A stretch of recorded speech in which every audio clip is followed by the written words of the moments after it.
tá bom? Tem bastante coisa para a gente falar. Bom, então, outra autora que eu tinha que dar aula de joelhos, dada a admiração que eu tenho por ela, a maravilhosa Anísia da Silveira, né? Ela mudou completamente a nossa visão, o nosso imaginário a respeito da loucura. Porque ela realmente aqui no Brasil, né, vai trazer essa revisão da própria prática do tratamento, primeiro da visão do que é o louco, do que é o esquizofrênico, do que eram aquelas pessoas assim das quais não se sabia nada. Colocavam em depósitos e vocês vão ver o tipo de tratamento que elas recebiam, absurdo, né? Paralelo a isso também, ela, embora ela não conhecesse, depois ela veio a conhecer, uma série de procedimentos assim na Europa vão ser feitos, e também estudos, por exemplo, como o do Michel Foucault, né, com a história da loucura, né, a história da medicina, o tratamento psiquiátrico, alguns autores que trabalharam com a antipsiquiatria, e ela vai, como Franco Basaglia, Ronald Lang, e ela depois, mais tarde, vai ter contato com isso tudo, mas ela foi uma pioneira nesse lidar com o louco assim no campo do hospital psiquiátrico, que a primeira militância, inclusive, dela foi aqui, né? Nesse nosso prédio lá da educação, ali o prédio central, que é onde tem a piscina lá, ali é o hospital psiquiátrico, foi o primeiro hospício brasileiro, né? Ali, inclusive, foi internado o grande escritor Lima Barreto, né? E a Anise, daqui a pouquinho a gente vai mostrar, ela veio trabalhar aqui e ela chegou a morar, foi médica residente aqui, né? Tem fotos da época e o hospital aqui, ali principalmente aquele prédio central ali, da Faculdade de Educação, era ali um hospício realmente, né? Bom, então a Anise da Silveira nasceu em 1905, né? Faleceu em 1999, e eu escolhi uma das biografias que eu li sobre ela, tem uma muito bacana daquele grande escritor, poeta Ferreira Goulart, da coleção Figuras do Rio, está esgotadíssimo, eu estou atrás desse livro, eu tinha, mas acabei dando de presente para uma amiga que é psiquiatra, e nem tem coragem de pedir de volta, eu dei, está dado. Mas eu estou procurando agora. E tem outras biografias dela, e uma das biografias é Anísia da Silveira, a Senhora das Imagens, porque ela vai exatamente buscar um trabalho terapêutico a partir das imagens produzidas pelos internos, né, dos hospícios. A Anísia nasceu em Maceió, né, e ela era de uma família assim, muito rica culturalmente, né? O pai dela era jornalista e a mãe era pianista. E a família da Anísia tinha uma outra tradição, que era de socialistas, militantes, tanto o pai dela quanto a mãe.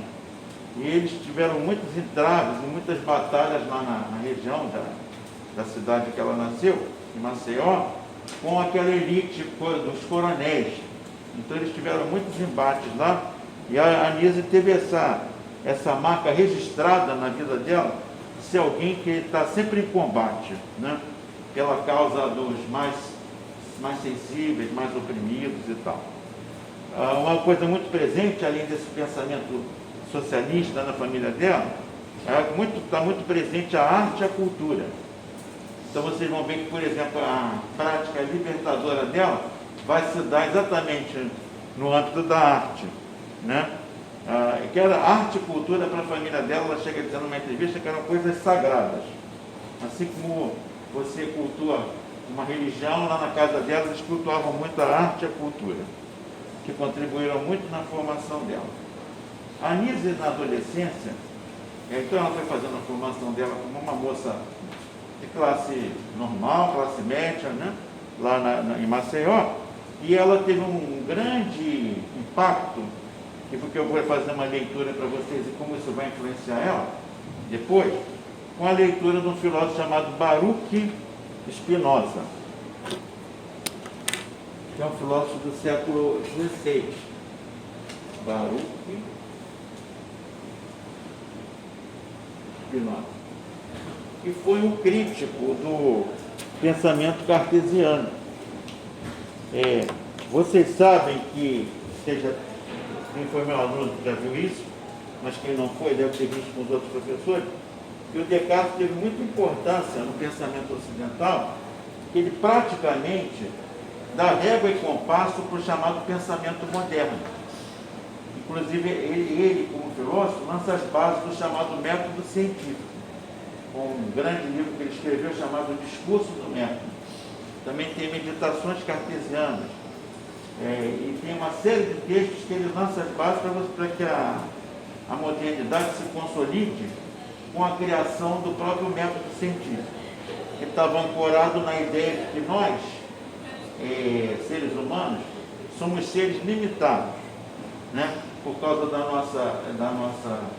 exatamente por causa do nosso corpo, que ele vai dizer que é um corpo cheio de necessidades, né?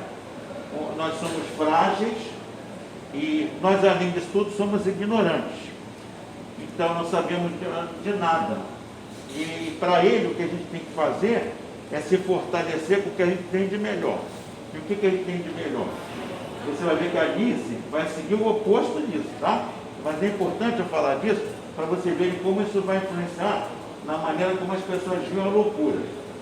Então, o Descartes vai dizer, o homem, então, para se fortalecer, para se tornar um agente poderoso, né? Para tornar a sua vida algo que se afirme frente ao mundo que está à nossa volta, com todos os perigos, ele tem que consolidar um saber.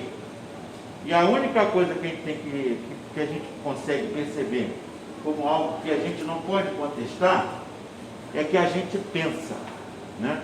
Daí ele dizer, o homem, apesar de tudo, apesar de todas as suas fragilidades, ele é um ser que pensa. Daí a frase central do pensamento dele é cogito ergo sum. Penso, logo existo. Então o homem se caracteriza pelo pensamento. Então ele tem que se caracterizar pela dúvida. E ele, para consolidar as respostas que ele der a partir das dúvidas, ele tem que criar um método que purifique ele dos sentimentos, das emoções, das sensações que vão levar ele para um saber que está contaminado por o emocional, por uma carência afetiva. E o que vai garantir isso é um método rigoroso. Um método que ele vai criar, né? Que vai ser um método, vai ser a base da ciência, e esse método é sistemático, tá? Esse método trata tudo como se fosse um sistema, como é sistemático, e como se tudo funcionasse como um grande mecanismo. Então, o próprio homem ele vai ver como um corpo mecânico, os sistemas todos vão ser analisados de forma sistemática, mecânica, racional. Então, ele vai propor exatamente isso, porque essa é a nossa maneira de lidar com a vida, porque a nossa maior potência é a razão, e a nossa maior impotência são as coisas ligadas aos sentidos que nos fazem sofrer, e são as fraquezas da razão, são aquelas coisas que nos levam a sermos irracionais, que nos levam a sermos fantasiosos. Ele tinha um discípulo chamado Malebranche que dizia, a imaginação é a louca da caça. Quando tinha uma pessoa muito criativa que tentava imaginar coisas, mundos diferentes, ele já era trancafiado em lugares porque ele tinha que ser isolado. A gênese da própria separação entre o chamado normal e patológico tem origem aí. O Descartes vai influenciar muito a medicina, no sentido de separar logo que foge daquele modelo, que até hoje a gente sabe que o normal e patológico foi uma invenção, né? Porque a gente não tem o critério. Onde começa o normal? Onde termina o normal e começa o patológico, né? E essa questão da imaginação, dos sonhos, das pessoas que tinham um padrão de comportamento diferente, vai ser muito influenciado aqui, né? E as instituições, depois do século XVII, XVIII, XIX, da área de saúde, especialmente depois do século XVII, XVIII, XIX, os centros psiquiátricos, vão exatamente abrigar as pessoas que fogem daquele modelo do rigor, do pensamento, que segue uma sequência, uma causalidade, uma lógica. Essas pessoas eram ser encaminhadas para instituições que eram verdadeiros depósitos, porque não tinha uma ideia de tratamento. Quanto mais ele fosse alguém que negasse a realidade, inclusive violentamente, mais ele ia sofrer sanções como camisas de força e coisas do gênero que a gente vai analisar aqui melhor. Isso tudo que eu estou falando é porque o Descartes faz parte do pressuposto que o universo, na verdade, se divide em res cogitans, quer dizer, Deus, o Criador, e res extensa, é a parte material do mundo. E nós, de alguma forma, expressamos isso. Nós somos res extensa, o corpo, e temos uma parte de Deus aqui na nossa cabeça, que é a res cogita. Cogita é o penso, é o pensamento. É uma parte de Deus que ficou na gente. Fala. Não, só como indicação, se alguém tiver interesse em se aprofundar um pouco mais essa questão do normal, do patológico, né? Tem uma eletiva na psicologia que trata o assunto, passada pelo professor Camilo Venturi, que ela começa falando um pouco dessa questão da obra do Canguilhem, que é o expoente desse debate. Ele tem um livro, né? Normal e patológico, né? O Canguilhem.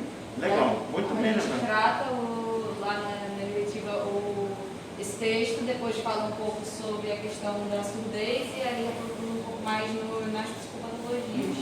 E o Canguilhem foi orientador de Foucault. Foucault vai pegar muito do Canguilhem. Tá? Bom, então muito bem colocado. Então o Descartes faz essa separação. Mente, corpo, a mente é uma coisa que é divina, e da mente vem a ordem, a inteligência, a organização, e tudo que está fora disso, emoção, sensibilidade, o sonho, os desejos mais aloprados, tudo isso está na conta da nossa corporeidade, que vem na linha da resistência. Tá? Então, ela vai conheceu no ensino médio, né? Tinha filosofia, ela conheceu Descartes, mas o Spinoza ela conheceu numa leitura paralela, onde chegou na mão dela, uma introdução ao pensamento do Spinoza. E você vai ver que aqui já vai ser uma abertura de um embate que ela vai ter com os sistemas de classificação, de opressão, de extermínio do diferente, né? Ou de repressão, de enclausuramento do diferente, que é o Spinoza, que vai dizer, não, na verdade, Deus não está lá, num lugar, e a gente está aqui só com uma partezinha dele, não. Nós somos parte de Deus. Tá? Não existe res cogitans e res existens. Existe natura naturas. O que é natura naturas? Tudo. O universo. Isso é que ele vai chamar de natura naturas, quer dizer o que abarca tudo. As estrelas, eu, você. Então tem a natura naturas, que é tudo, é o conjunto de tudo. E tem a natura naturata. São as expressões que aparecem dessa natura. Uma estrela é natura natural. Eu sou uma natura natural. Uma tartaruga é uma pedra. São os modos, quer dizer, a natura é a grande substância de tudo.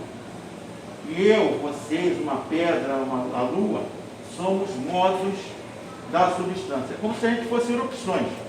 Aqui apareceu como eu. Aí é você, aqui é uma cadeira. Mas foi o homem que construiu, mas ele construiu com o quê? Com matéria. Então tudo que está aqui presente é modo de uma substância que envolve tudo. Ô Ribeiro, o que você quer dizer com isso? Como é que o senhor vai fazer um confronto com o Descartes? É porque aí acontece o seguinte, Deus não está lá em cima, e nós aqui embaixo. Não tem a razão, não é mais importante que a emoção. Está tudo misturado. Não tem mais sistema, método e a visão maquínica, maquinal das coisas, né?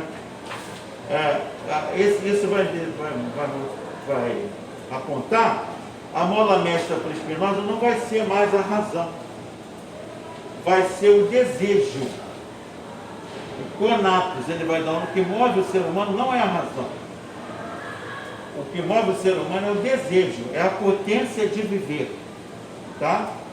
Ele vai chamar de conatos. A razão é o componente, ela não é a questão principal. E você tinha no sistema do Descartes, até para você julgar o normal e o patológico, o bem e o mal, o certo e o errado, e que também aqui é um ponto em comum entre a ciência cartesiana e a igreja, é a ideia do bem e do mal. O Spinoza vai dizer, não tem bem, nem tem mal, não tem o bem e o mal, porque não tem nada que é nega, nada que está fora, tudo está aqui presente. Então, como é que ele... Mas o Spinoza, tem gente que faz o mal para o outro, tem pessoas que são ruins, tem outras que são boas. Aí ele vai dizer exatamente, é o seguinte, nós somos movidos à potência. Então, o que é o mal? O mal é quando a gente pensa que tem uma coisa que para sobre tudo, que é negativa, ou tem o bem. Não, o que vai existir no frigir dos ovos é o bom encontro e o mau encontro. Uma coisa que me fez mal, não é porque ela é má em si, é porque ela foi um mau encontro para mim. E uma coisa que é boa, não é porque ela é boa em si, ela foi boa para mim. Vamos dar um exemplo? Por exemplo, um bom encontro é aquele encontro que te dá uma potência. Você sai de uma aula, fala, poxa, quanta coisa eu aprendi hoje. Caramba, eu nunca pensei sobre isso. Eu parar para pensar, caramba, que legal. Eu estou me sentindo, ou então uma coisa que muda a tua maneira de pensar, estou me sentindo mais leve, eu já sofri tanto pensando que eu fazia isso, eu estava fazendo uma coisa errada. Um bom encontro, te potencializou, você saiu dali feliz. Tem encontros que você sai dali, porra, eu sou um merda, eu tirei 0, eu não estudo, por que o outro é bom, eu sou ruim?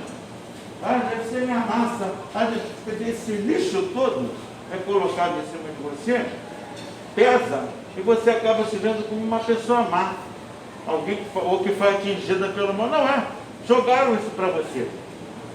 A Nise vai dizer que o Spinoza ensinou a ela que a gente é que faz o bem e o mal, não está acima da gente uma entidade, pode até estar para quem acredita, mas não adianta eu acreditar e eu provocar mau encontro. Não adianta eu ser um pastor e achar que eu sou santo e ferrar a vida de uma pessoa de gente, ou um padre. Entendeu? Por quê? Eu acabo provocando um mau encontro. Eu não sou bom em si. Então, o bom encontro é aquele que te dá potência. E o mau encontro é que te tira. O bom encontro é aquele que te dá paixões alegres. Que desperta sentimento de alegria. E a paixão triste é aquele que desperta impotência, sofrimento, dor em você. Se você pegar isso aqui, gente, guarda isso aqui depois. Isso é uma tese minha, tá? Nunca vi ninguém falar sobre isso. Eu podia ter escrito um artigo, eu estou mostrando em primeira mão para você. Eu acho que isso aqui é toda a base depois da Nise. Porque ela escreve depois, no final da vida, de cartas a Spinoza. E ela agradece a Spinoza por tudo que ele deu para ela, porque ele é o filósofo da vida dela. Mas ninguém nunca associou, até porque o pessoal da psiquiatria, nem todo mundo conhece bastante filosofia, mas eu vejo claramente, eu queria fazer essa provocação a você. No final da aula, se você não vai me dizer, Helber, isso aqui tem tudo a ver com o que ela fez depois. Pô, eu estou vendo claramente. Ela buscou criar um bom encontro para aquelas pessoas que estavam no estado de sofrimento. E dali ela ajudou no processo, não da cura total, mas pelo menos que a pessoa se sentir melhor. A pessoa se sentir no âmbito de uma paixão alegre. Tá? Então fica registrado aqui, tá? A importância do Spinoza para isso. Agora, aí a Nise resolve fazer medicina. Vocês estão me ouvindo bem? Essa máscara está ruim? Dá para ouvir? Tá. Então, a Nise tem o sonho de fazer medicina. E ela faz, né? Forma-se em medicina na Universidade da Bahia. E em 1926, ela se forma.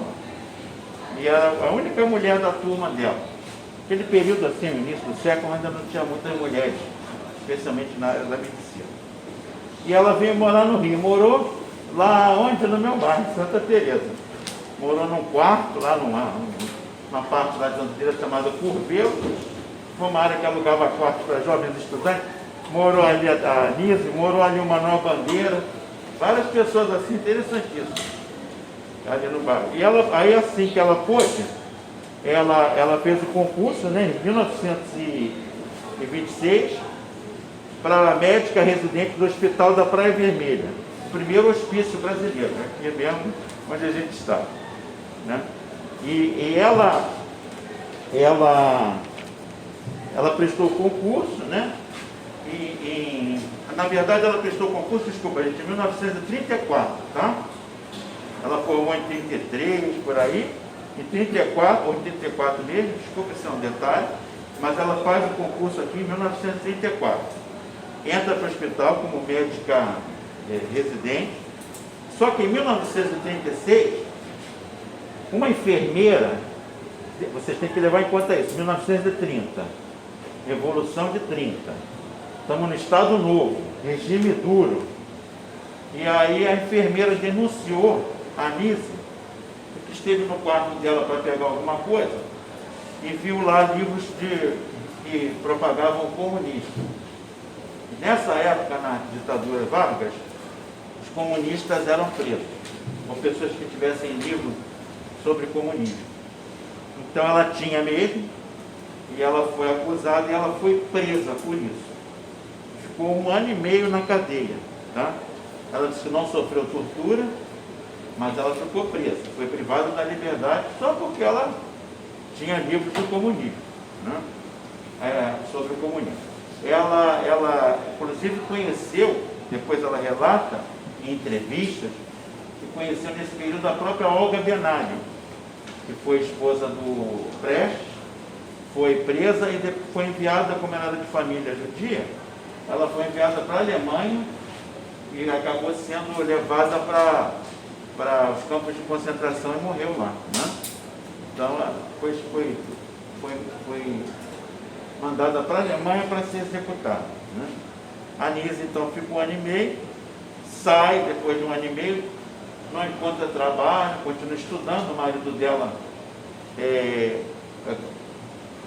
segura a questão familiar, o sustento da família, tudo mais, eles não tiveram filho. E nesses 8 anos que ela está fora, surgiram novos tratamentos, né? Novos tratamentos, olha aqui, novas maneiras de você domesticar, sistematizar, novas máquinas de controle do louco. E o que aparece? Eletrochoque. Tá? Eu não sei se todos vocês, vale a pena vocês assistirem, acho que todo mundo assistiu uma boa parte, o filme No Coração da Loucura. Nise no Coração da Loucura. Isso aparece claramente.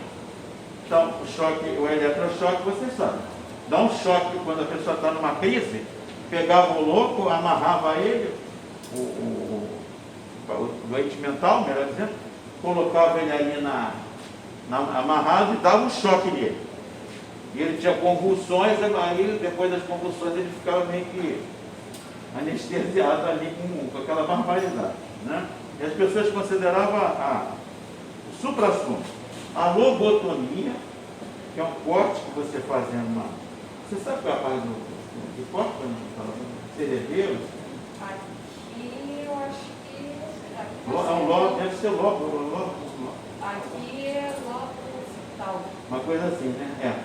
Foi inclusive um português, um psiquiatra português, que criou esse método chamado Esgas, me fugiu o nome dele, deixa eu ver se eu tenho anotado.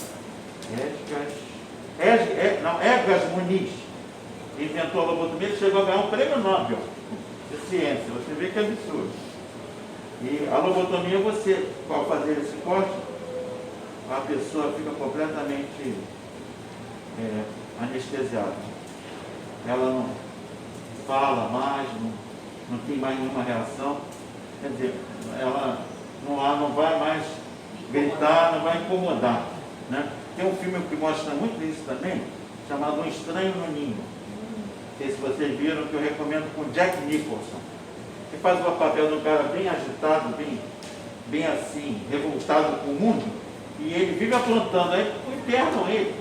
E ele encontra lá uma enfermeira que acaba ele entrando em conflito com a enfermeira, e ela vive prendendo ele, fazendo uma série de atrocidades com ele. Sendo que, eu não vou contar o filme, mas só para quem não viu, vocês vão ver como é que entra o tratamento que fazem com ele. Tá? Então, eletrochoque, só choque insulínico, dava insulina em excesso para a pessoa, para ela ter choque também. A lobotomia, que eu já falei, e o cardiazol, que é um remédio que também dava convulsões na pessoa. Tá? Então, a Anise, quando volta, ela vai voltar para o hospital, ela vai voltar em 1944. Quer falar aqui? Não, estava pensando, hoje ainda existem tratamentos com base em eletrochoque, no caso a eletroconvulsoterapia, né? Que aí são, dizem, né, que é para casos mais de surtos, assim, maníacos ou depressivos, e que é feito com anestesia, assim. Só que ainda hoje se tem discordâncias, né, de por que uma prática dessas ainda usada. Porque a gente mas é o mesmo procedimento. Assim, Anestesia, mas dá um choque. Mas é um choque light. Exato. Sempre que existe choque light. E é usado aqui no Exato. Bom, então em 1944 ela volta e conta essas novidades todas. E ela acha aquilo. Fala, meu anjo. O corpo vai no cerebelo, né? Está vendo? A lobotomia. Então, ela chega, quando ela vê essas novidades, ela fica horrorizada, né? Mas está voltando a trabalho, vai criar casa. Mas acabou acontecendo o que ia acontecer num determinado momento. Um dia o médico que está comandando o grupo lá, que está na linha de frente de atendimento na clínica lá diária, ele chega e fala: vou te mostrar um dos novos tratamentos. Isso aparece no filme da Anise, No Coração da Loucura.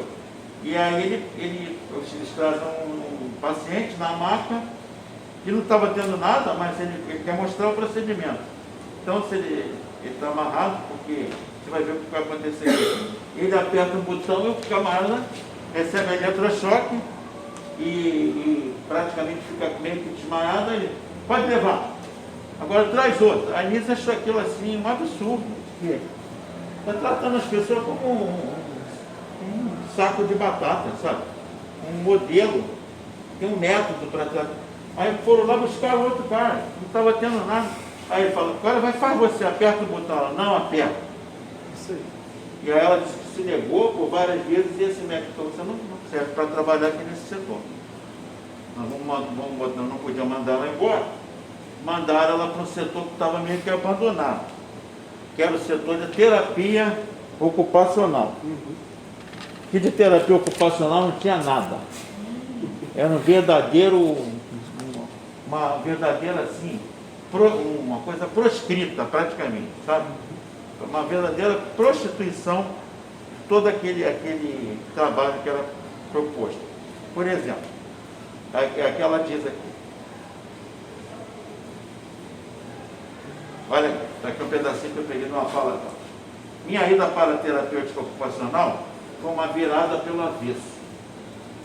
Antes, os doentes do hospital eram usados para servir aos funcionários. E ninguém ia lá, os médicos não iam. Funcionários menos qualificados, talvez enfermeiros, eu não sei, não fala que tipo de enfermeiro.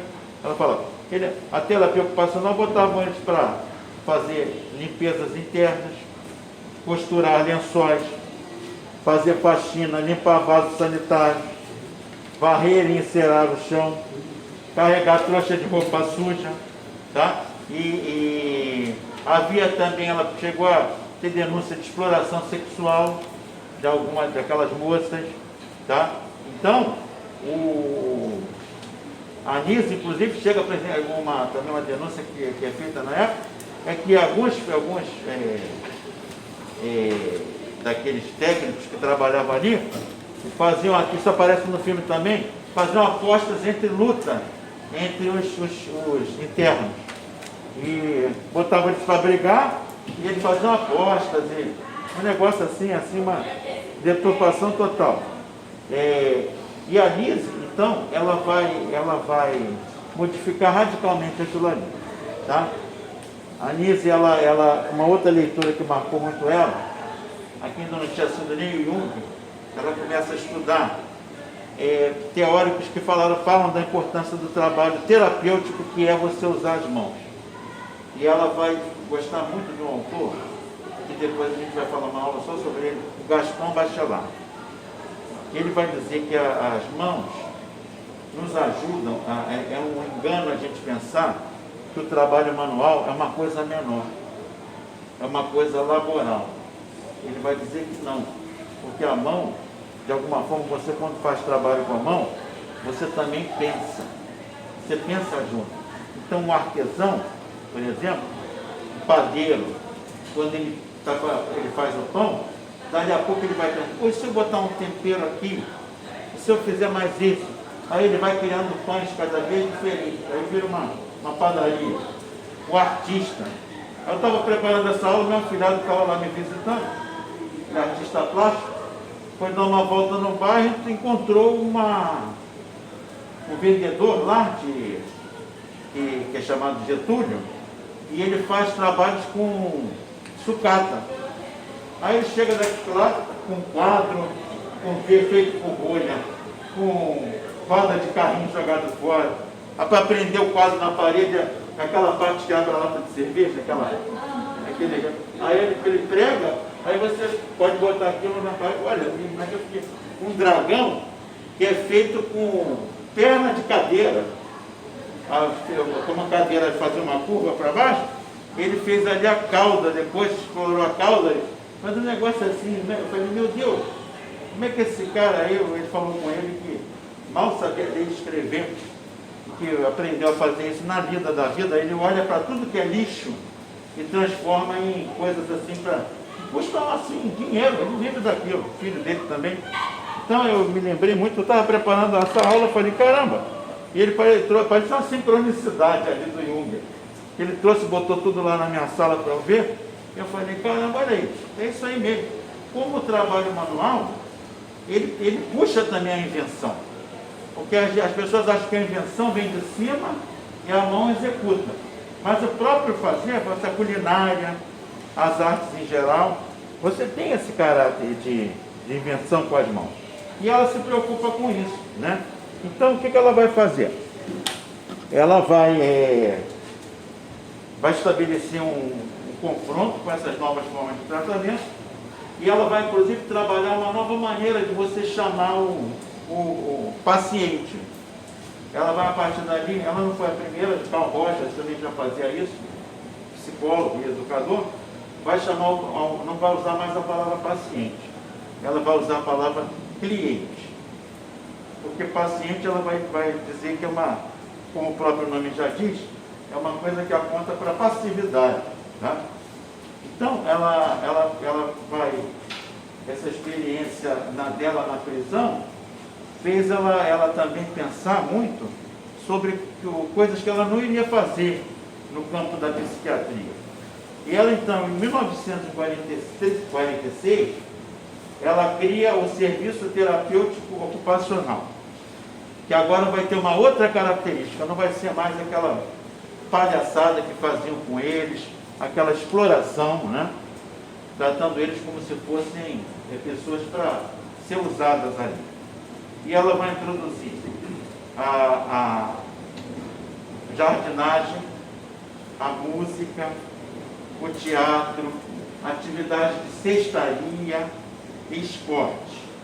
Uma série de atividades. Mas ela vai perceber que o que mais vai pegar, que mais assim vai cada vez ter mais adeptos, e eles vão ficar mais empolgados, é na pintura, na modelagem e na xilogravura.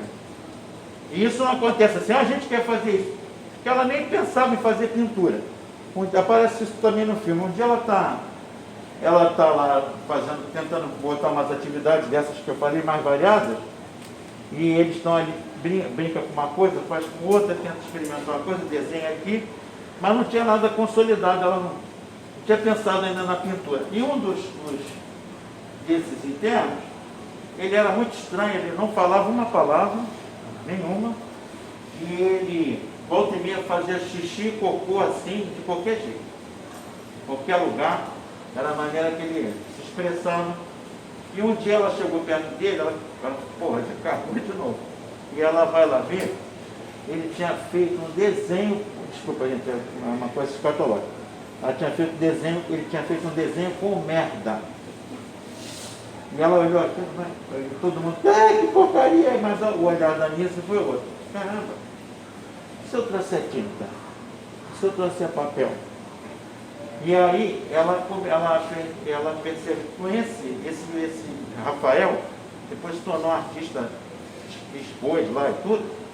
Ele, depois que ele começou a pintar, ela indicou uma moça, artista plástica, para ajudar ele. E ele, a primeira pessoa com quem ele falou foi com ela.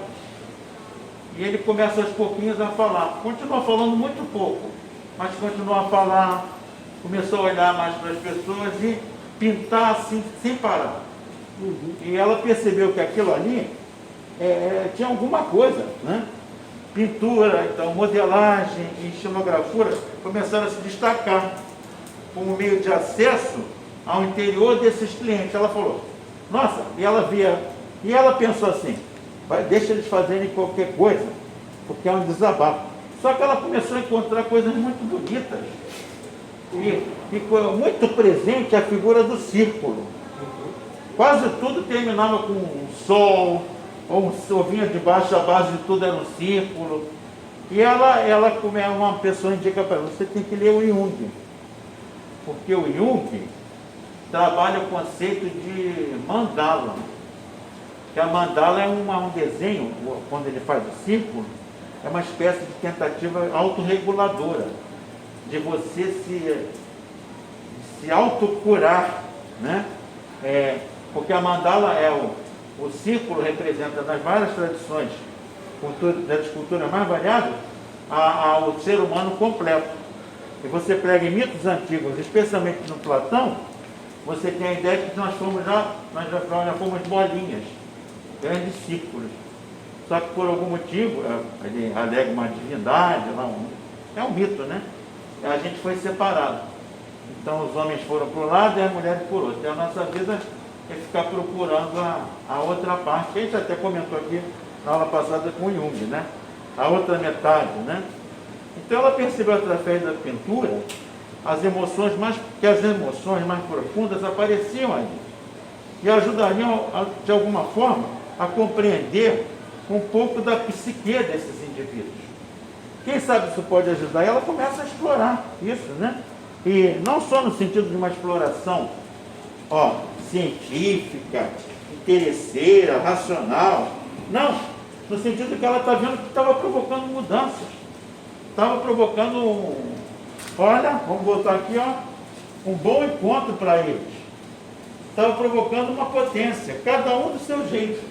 Uns preferiam pintar, outros fazer escultura. Tá? Então, ela num determinado... Ela começa a desenvolver esses trabalhos, começa a ver que tinha muita coisa bonita, e ela começa a mostrar para amigos dela críticos de arte, como o Ferreira Goulart, grande poeta e crítico de arte, e o Mário Pedrosa, que todos afirmam como o maior crítico de arte brasileiro. E o Mário Pedrosa e o Ferreira Goulart, quando viram, falaram, isso aqui é arte na melhor qualidade. A gente tem que organizar uma exposição. E organizaram uma exposição lá no centro, no Hospital Pedro II, mas o negócio foi tão assim, badalado, pessoas vindo da zona sul do Rio de Janeiro para lá, que é no Engenho de Dentro, né? E aí o que eles fizeram? Eles fizeram depois, naquele mesmo ano, uma mega exposição no Palácio Gustavo Capanema, que era a sede do MEC, fica ali no centro da cidade, perto ali da Biblioteca Nacional e da ADI. Tá? Então, e foi um sucesso absoluto. E a Nilce passou a ser convidada para congressos de psiquiatria para apresentar esse trabalho, os resultados desse trabalho. E ela, nos congressos, conversando com um amigo, ele fala, você tem que mandar esses desenhos para o Jung, para até você saber se isso é mandala mesmo. E o Jung, né, responde 1 mês e meio depois, né, ela enviou fotografias de imagens, perguntando se são mandalas. E o Jung escreve 1 mês e meio depois, dizendo que era mandala sim, e que ele queria muito encontrar com ela. queria que ela fosse lá na Suíça para que ela fizesse um trabalho com ele. E ela vai, lá ela conhece o Jung, se torna um amigo, se orienta muita coisa no trabalho dela. E ela introduz a obra do Jung aqui no Brasil. Foi ela que introduziu o Jung aqui no Brasil. Ela tem um livro, eu até falei para vocês, sobre uma introdução a Jung maravilhosa. Tá? Eu considero a melhor de tudo que eu já li. Tá? Então, ela vai trabalhar essa ideia de que o desenho deslancha um processo de poder autocurativo quando ele faz as mandalas, porque é sempre aquela ideia do círculo como algo que vai te reparando, te auto-reparando. Tem um desses artistas, chamado Emídio. O Emídio ele faz várias figuras na barca. Ele faz várias pinturas, mas ele tem uma série de barcas. A barca do Sol. E essa barca do Sol aparece em várias pinturas antigas. E aí vem a questão do inconsciente coletivo. O interessante do Emídio é que ele se torna um artista famoso, expõe, parece que foi o mais importante artista lá, que foi assim, mais valorizado. Ele e o Fernando Diniz foram os mais valorizados. Hoje tem quadros assim em todas as galerias da Europa, dos Estados Unidos. E isso aí não tem a menor importância, tá ali, né? Ninguém queria formar grandes artistas, mas tem importância no sentido da cura. Mas você repara como é que isso gerou também uma potência que levou eles a se tornarem grandes artistas. Fala. Mestre, o que acaba acontecendo? No acervo que eu disponibilizei para a turma, tem a exposição da Nise, tem um livro completo, quem conseguiu ver, e vendo ao vivo, eles fizeram a reprodução em tamanho real da Barca do Sol. Sim. De como eles fizeram. Então eles pegavam o pé direito inteiro, que uma das galerias mostrou como era a dimensão do trabalho da Barca do Sol, e tinha uma seção só de mandala na exposição. Eu vou ver se eu encontro o vídeo, mas no catálogo vocês encontram muito do que o mestre está falando e muito datado também das questões iniciais. A própria estética da exposição reproduzia, por exemplo, a projeção do vitral numa parte no chão, para você ter uma experiência de entender o que eram alguns espaços. A relação da Nise também com os gatos. Sim. Também aparece. Essa relação é muito curiosa. O ateliê, na exposição, mestre, mostrava o ateliê. E aí como é que era o ateliê e a relação das máscaras. E aí você tem toda uma construção, e lá, e é muito legal também ver no livro, essa relação que o mestre traz aqui desde o início, a relação também do mito. E aí tem um debate em torno dos mitos e como é que essas figuras, né, aparecem. E aí mostra o encontro da Nise e as variações das mandalas. Eu acho que a relação da mandala é uma relação muito curiosa, e essas fragmentações. Aí já entra uma outra dinâmica do Jung, né, na própria exposição, pensando na Nise aqui, é muito... Foi um encontro dos dois, né? Foi um encontro fantástico, e só uma pena, gente, que isso aí ocorreu no meio da pandemia e foi muito exclusivo na época quando veio. Eu falei até para ainda bem que você conseguiu. Que eu consegui ir e consegui ter um material. Eu acho que é o mais difícil, né? Mas assim, é simplesmente fantástico. Mas eu lembrar uma coisa, eu acho que isso vai acabar até tocando a relação do Museu do Inconsciente, né? Sim. Mas pode falar. Não, é até falar, porque essa dimensão do museu, dessas memórias, dessas transformações, né, é muito potente quando você vê essa construção a partir dos sujeitos que eram rejeitados.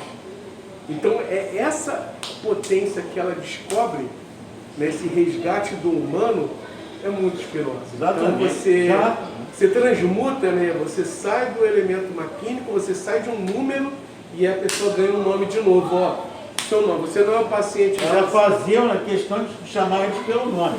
E você me lembrou uma coisa, só uma adenda aqui, a grande Ivone Lara também. Exatamente. Exatamente. A Ivone Lara foi... Você lembrou dela por quê? Porque ela trabalhou com a enfermeira, né? Isso, ela trabalhou com a Nise e ela vivenciou muito disso. E a Ivone Lara também era uma testemunha ocular. Tem um vídeo, vou até procurar, ela falando da Nise. E como foi esse trabalho com a Nise e com... E a própria Ivone é uma fonte de criação incrível, né? Sim. Compositora, baita compositora. Bom, Repara então, essa questão do bom encontro, olha como é que está aparecendo o encontro dela com o Jung, né? E o encontro dela com os clientes, né? E detalhe que você colocou muito bem. A Lisa era apaixonada por gatos. Ela teve, quando morreu, tinha mais de 30 gatos no apartamento dela. Que aparecendo gato, ela adotava, né? E as ajudantes dela criava a gatarada toda lá. A gataiada toda. Então, a Lisa percebeu que os cachorros, principalmente, tinham uma relação muito interessante com os esquizofrênicos. Então, você vê as fotos do ateliê e dos espaços do hospital, cheio de bichos, de gato. Você vê muito isso na rua, gente. Você, quando passa a população de rua, vê aquelas pessoas, alguns o alcoolismo está levando eles a quadros assim de um pouquinho de demência ou de agressividade. Você vê que muitos deles têm um cachorro. Sim. E eles tratam muito bem do cachorro. E o cachorro é fiel. Outro dia eu passo muito ali pela Glória, e tem um senhor lá que ele chegou e ele falou assim, eu estava passando, depois na volta até eu trouxe um pratinho para ele. Ele falou, aguenta aí, hoje a gente não está com comida agora não. Hoje eu vou ver isso. O cachorro ali olhando para ele. Eu falei, pô, se eu fosse virar lá, tu saia fora, eu vou arrumar uma comida aí fora, eu ia estar esperando lá. Quer dizer, cria uma cumplicidade.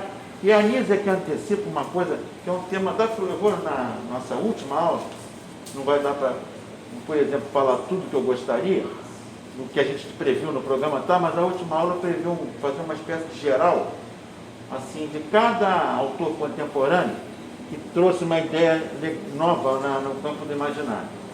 E uma dessas que eu vou comentar é uma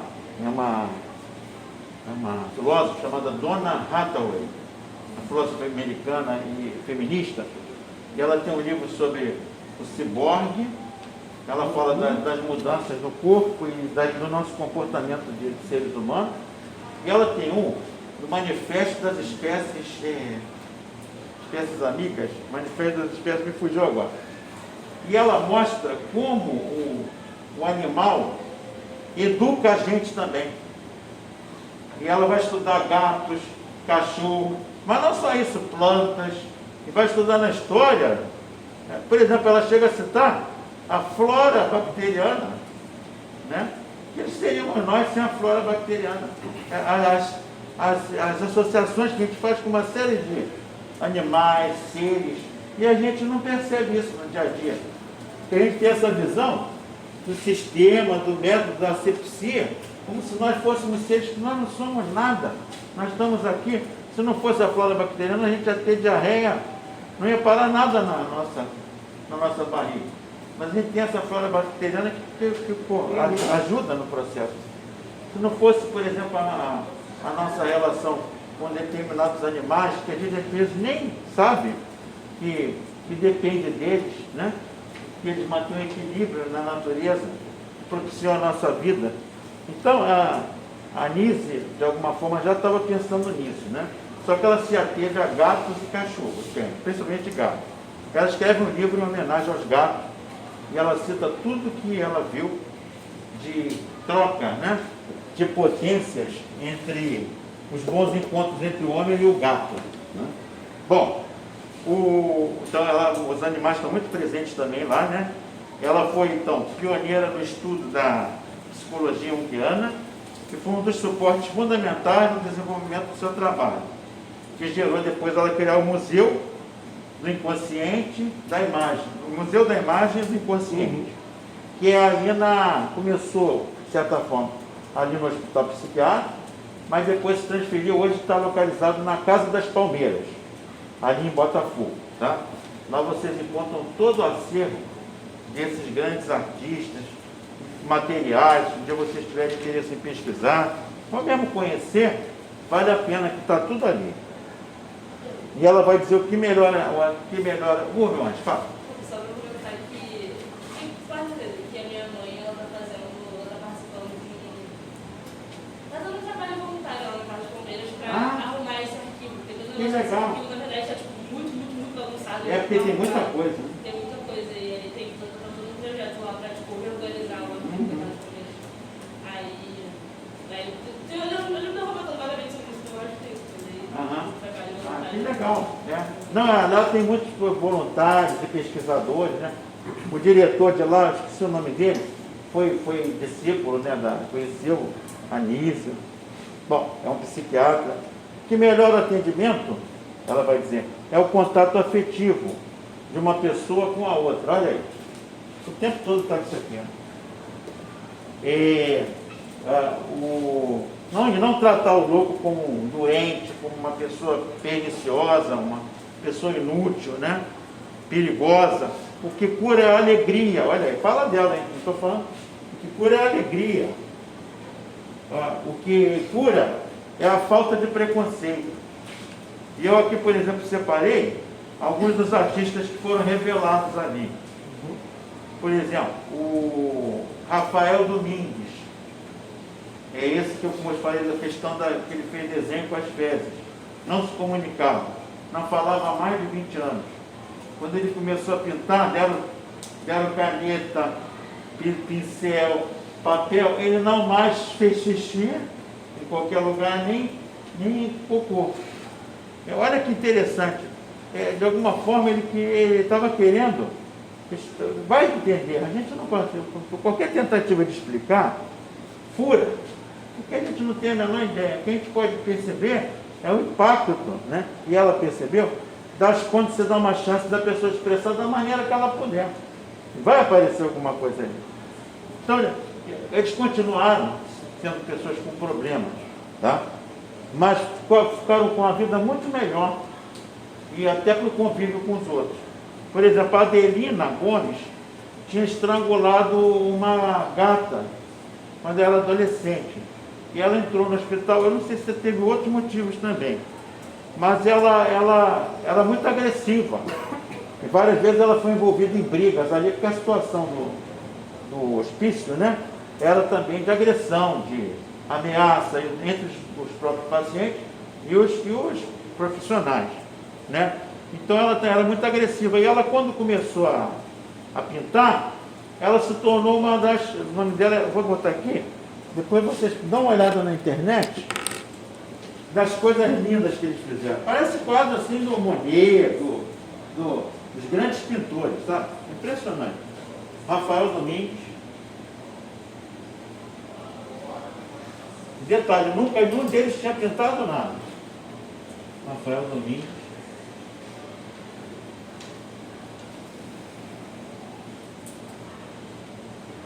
Adelina Gomes.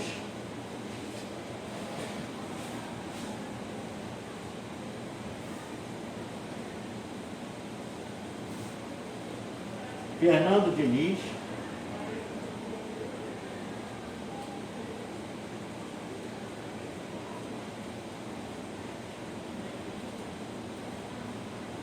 E o Emílio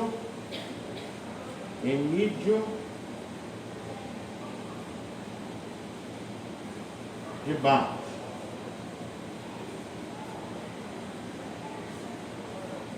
Fernando Diniz é um dos mais famosos hoje, né? Todos eles já faleceram, né?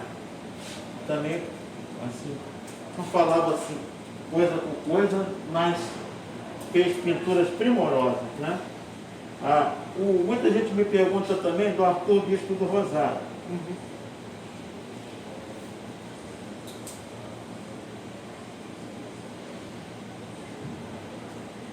Mas ele foi de um outro centro psiquiátrico, ele não conheceu o trabalho dele. Ele, na verdade, se afirmou fazendo aquelas estandartes, bandeiras, roupas. Tem museu com ala dele lá em Paris. Como é o nome desse centro psiquiátrico lá? Não, agora o nome do centro é o nome dele. Não, mas antigamente. Ali é a colônia. Colônia Juliano Moreira. Isso. Lá, então o Bispo do Rosário não foi cria aqui do Anísio. Mas ele é interessante também, um gigante, porque ele forjou sozinho. Ele entupiu o quarto dele de estandarte, de roupões com bordado. Aí o pessoal, e agora? Aí ele continuou fazendo, vamos arrumar outro lugar. E aí, eles perceberam que tinha que dar uma ala para ele do hospício, da colônia, e ele acabou se tornando uma figura que as pessoas queriam ver E hoje, as obras do Arthur Bispo do hoje Rosário. no CRAS, o nome do CRAS é o nome dele.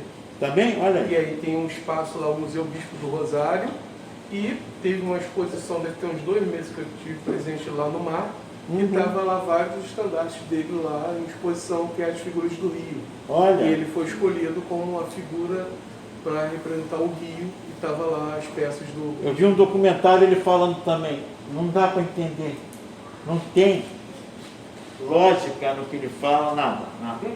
Mas olha só, se der a chance, ele fala do jeito que ele pode, lindamente.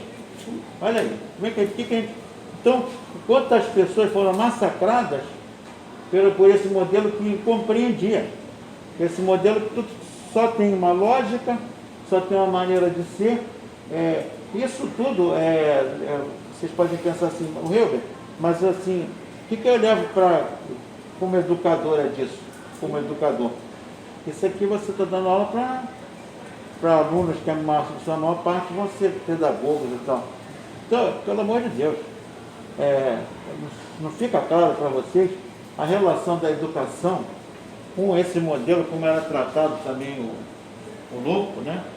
Claro que vamos dizer que é um pouco mais light, mas o que se fez com os alunos também, e até hoje a escola não dá espaço para o aluno produzir coisas assim maravilhosas. Ele é tratado às vezes como um lixo marginal, e ele poderia muito bem estar ali produzindo pintura, escultura, música. Você queria falar? Não, Pensei que você era. tranquilo. Mas então, olha aqui, vamos falar um pouquinho de cada um deles. Rafael era aquele que não falava, a Adelina super violenta, foi ficando cada vez mais tranquila e só pintou praticamente flores. Sim. E aí, o que é a Anisa? A Anisa, depois que encontra o Jung, faz um estudo daqueles quadros lindos dela pintando flores e fazendo arranjos florais também. Ela organizou casamentos, fez as flores no altar, coisa linda, obra de arte. E aí a Adelina, a Anisa conversando com o Jung, ele fala, dá uma lida no mito de Daphne. E a Daphne é uma moça que, para fugir de Zeus, que estava acossando ela, estava querendo possuí-la, ela não queria, ela se transforma em flor para tapear Deus. É o mito de Daphne. Então, quer dizer, a leitura aqui pobre minha, tá? A Adelina, para fugir daquela agressividade, transformava as coisas em flores, né? Então, como é interessante essa perspectiva. Fernando Diniz, como eu falei, o Emílio de Barros, ele faz essa série da Barca do Sol. O interessante é que essa série foi a que ele mais produziu. Aí ele faz o barco indo, aí o barco está no determinado lugar, durante anos, ele faz outras pinturas e voltava para o barco, como se fosse um marcador. Gente, quando o barco chega no porto, no dia seguinte ele morre. Caraca, isso aí. Aí os enganos, olha a sincronicidade. Ele sentiu que ia morrer, o barco chegou. Já cumpri a minha obra. Depois vocês vejam procurem na internet, também nesse material. Mas tem tudo no acervo. Tem tudo na seco, né? Eu estou falando aqui, mas porque podem olhar e também procurar, né? Mas está tudo E ali. eu botei um Você documentário. vai acompanhar a sequência do barco. Oi, querida. Oi, professor, posso perguntar? Pode, filha, pode lá. Muito obrigada. Né? Eu fiz aqui, para a gente encerrar, eu fiz aqui um apanhado de algumas falas dela, que eu achei muito interessante, os relatos assim, autobiográficos e dessa vivência dela toda, né? Então, quando ela chega por exemplo, lá no centro de terapia ocupacional, e ela vai começar a dar cara do que ela quer fazer ali, né? Ela percebe tudo errado ali, e ela vai dizer, ao chegar, mudei tudo. Onde você fazia um trabalho de corriqueiros, os internos passaram a fazer trabalhos criativos.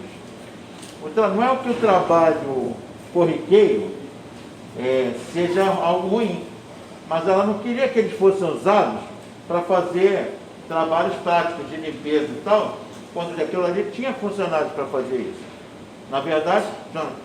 Mas na verdade, ela queria que eles tivessem trabalhos criativos, né? Volta aqui sempre a questão do bom encontro, volta aqui sempre a questão da potência. Então ela dizia para ele, não façam bainha, vocês devem bordar figuras coloridas, figuras diferentes, né? Ela tinha gente ali que depois trabalhou também com moda, fazendo, desenhando vestidos assim altamente diferentes de tudo que se imaginava, né? Fazendo a ilustração. Ela vai dizer, a verba era pouco, não havia cadeiras e mesas para trabalhar. Então eu orientei para que todos trabalhassem no chão. E ela, hein? Ô rapaz, como é que é? Tranquilo, quando você estava aqui, eu tinha Obrigado pela força, ela resolveu o negócio. Valeu, obrigado. Tamo junto. Valeu. Então, certo dia não havia bola de futebol, só aparece no filme. Então eu improvisei uma bola com meias e saí jogando com eles. Pouco depois, viria o desenho, a pintura e com eles as imagens do inconsciente que eu nunca poderia imaginar. Bom, outro pedacinho que eu separei para vocês, ela vai dizer, ao lidar com a loucura, eu não penso em atacar uma doença, mas em compreender indivíduos que tropeçam no caminho de volta à realidade cotidiana. No tratamento da esquizofrenia, evitem o termo paciente, pois ele sugere que o doente apresenta uma atitude de passividade. No entanto, o doente precisa ser ativo para melhorar. É necessário entender o processo interno psíquico. E para se fazer isso, não é preciso ser psiquiatra. Há uma tendência de tentar ajustar o louco aos costumes da sociedade. Mas confesso que considero essa sociedade mais louca que a esquizofrênica. É muito interessante isso. Será que ele é normal? Ele é anormal? E a sociedade é... Será que a sociedade é normal e ele é anormal? Ou será que a nossa sociedade é que é esquizofrênica também? Né? O psiquiatra deve vestir o escafandro e mergulhar na psique.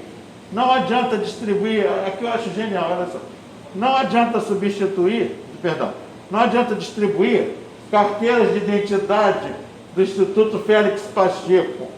Afinal, o que o Napoleão vai querer com uma carteira que diz João da Silva? Entendeu? Ele é Napoleão. Foda-se. Não adianta você querer, o seu nome é João da Silva. Então, e a Cleópatra? Ela não vai querer levar na bolsa um documento que a transforma em número. Tanto remédio para quê?